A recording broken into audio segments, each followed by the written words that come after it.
நன்மைகள் என்னிடம் இல்லை, ஆனால் நல்லதை செய்ய வைத்தீர். நான் உம்மை நினைக்கவில்லை, ஆனால் நீர் என்னை நினைத்தீரே. நன்றி சொல்ல ஒரு உள்ளம் தேவை, தாரும் தேவனே. நன்றி சொல்ல ஒரு உள்ளம் தேவை, தாரும் தேவனே. அப்பா நீங்க செய்த நன்மை அவை கோடி கோடி உண்டு. அப்பா நீங்க செய்த நன்மை அவை கோடி கோடி உண்டு. கர்த்தருடைய பரிசுத்த நாமத்திற்கு மகிமை உண்டாவது. ஆண்டவராக இயேசு கிறிஸ்துவ நாமத்தில் வாழ்த்துக்கள். கிருபையும் சமாதானமும் உங்களுக்கு பெருகுவதா.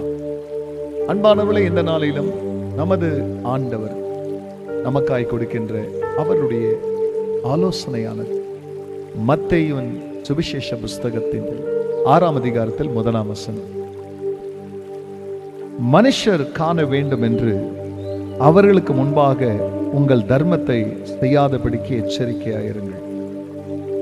மனுஷர் காண வேண்டும் என்று அவர்களுக்கு முன்பாக உங்கள் தர்மத்தை செய்யாதபடிக்கு எச்சரிக்கையாயிருங்கள். செய்தால் பரலோகத்தில் இருக்கிற உங்கள் பிதாவினிடத்தில் உங்களுக்கு பலன் இல்லை. அன்பானவர்களே, தர்மம் செய்யும் பொழுது இதுல பல ரகம் இருக்கிறது. சில மக்கள் தர்மங்களை செய்யும் பொழுது அவங்க செய்யற வேலை வியாபாரம், ஏழைங்க சாப்பிட்டா ஏழைங்களுக்கு கொடுத்தா அவங்க வேலை வியாபாரம் நல்லா இருக்கும், அவங்க ஜீவனோடு இருப்பாங்க, அவங்க பிள்ளைங்க நல்லா இருப்பாங்க, தர்மம் செய்யறவங்களும் உண்டு. சில மக்கள் தர்மங்களை செய்யும் பொழுது அன்பானவர்களே, மற்றவங்க பார்க்கணும் அவர் பெரிய தர்மராஜா, எப்படியெல்லாம் தர்மம் பண்றாரு பாரு அப்படின்னு பேர் புகழுக்காக தர்மம் செய்கிறவர்களும் உண்டு. ஏழைகளுடைய சிறுமையை கண்டு தர்மம் செய்கிறவர்களும் உண்டு.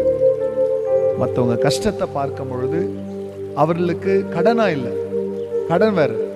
தர்மம் என்பது கொடுக்கலன்னாலும் பரவாயில்ல, கொடுக்கிறதற்கு வசதி இல்லாதவர்களுக்கு நாம் செய்கிற உதவிக்கு பேர் தர்மம். ஏசப்பா சொல்றாரு, மனுஷர் காணும்படிக்கு பிரியமானவர்களே அவர்களுக்கு முன்பாக உங்கள் தர்மத்தை செய்யாதபடிக்கு எச்சரிக்கையா இருங்க. அப்படி மனுஷர் பார்க்கும்படி தர்மத்தை செய்யறதுக்கு நீங்க எச்சரிக்கையா இருங்க.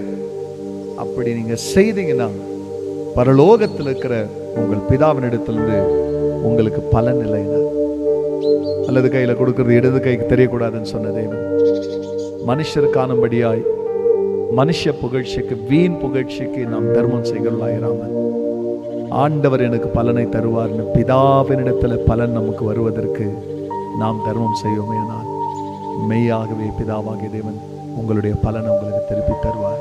கண்களை மூடினவர்களாய் நாம் ஜெபிக்கிறோம். பரிசுத்த பிதாவே, ஆம் சுவாமி, மனுஷருங்க பார்க்கணும்னு நாங்க தர்மம் செஞ்சா மனுஷர் பார்த்ததுதான் எங்களுக்கு பலன்.